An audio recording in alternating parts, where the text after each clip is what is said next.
গত সপ্তাহে 1,83,000 টাকা আমাকে দেওয়া হয়েছে সরকার থেকে। এটা জনগণকে দেওয়ার জন্য, যতজনকে ইচ্ছা দিতে পারি। 1,83,000 1 টাকা করেও দিতে পারি, 10,000 টাকা করে দিতে পারি, এটা আমার ইচ্ছা। আপনারা আপনাদের এলাকার এমপি হিসাব দেয়? হিসাব দেয়? হিসাব দেয়?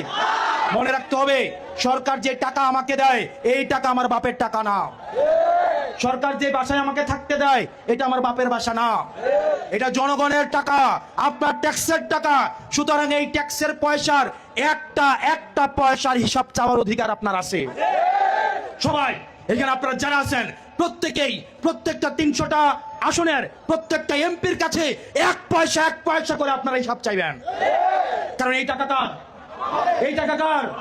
আপনার বাবার টাকা, আপনার বাবার শ্রমে ঘামের টাকা, সিএনজি ওয়ালার টাকা, রিক্সাওয়ালার টাকা, বর্জুয়ার টাকা, ব্যবসায়ীর টাকা। এই টাকার হিসাব কোন বিলাসিতার জন্য না, এই টাকা দেওয়া হয়েছে আপনাদের জন্য। সুতরাং আপনারা সেটাকে বুঝে নিতে হবে। এটার নামই হচ্ছে জনতার হাতে ক্ষমতা। আমরা এই ক্ষমতায় নিশ্চিত করতে চাই যে আমরা যারা সংসদে যাব আমরা আপনাদের মালিক না, আমরা আপনাদের গোলাম। এই হাসনাত আব্দুল্লাহর মতো যদি এমপি বাংলাদেশে প্রত্যেকটি জেলায় জেলায় হতো তাহলে বাংলাদেশে গরিব থাকতো না। আমাদের বাংলাদেশের চেয়ারম্যান কোন, এমপি কোন এবং কি মেম্বার কোন, তাদের যে রূপটা নির্বাচনের আগে মানুষের হাতে ধরে পায়ে ধরে একটা ভোটের জন্য, মানুষের ধারে ধারে যায় একটা ভোটের জন্য, আর যখনই নির্বাচনে তারা বিজয়ী হয়ে আসে তখন ওই মানুষগুলোর কিন্তু আর পাত্তা থাকে না, তাদের ধারে কাছে কিন্তু গরিব অসহায় মানুষরা যেতে পারে না।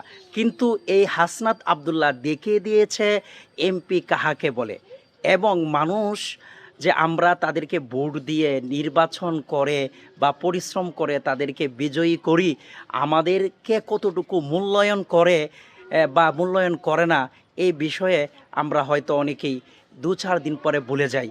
কিন্তু হাসনাত আব্দুল্লাহ কিন্তু বুঝিয়ে দিয়েছে নির্বাচনের পরে একটা এমপির দায়িত্ব কেমন হতে পারে। এমপি হচ্ছে জনগণের গোলাম। সরকার থেকে যে এমপি বাড়ি পায়, গাড়ি পায় বা যাই কিছু পায় প্রত্যেকটাই কিন্তু আমাদের ট্যাক্সের টাকায়। আর এটা হাসনাত আব্দুল্লাহ তার বয়ানে বলে দিয়েছে। সেলিউট ভাই তোমাকে, তোমার মতো এমপি যেন বাংলাদেশে ইতিপূর্বে যেন প্রত্যেকটি জেলায় জেলায় হয়, এ দোয়াই এবং আশা প্রত্যাশা করি।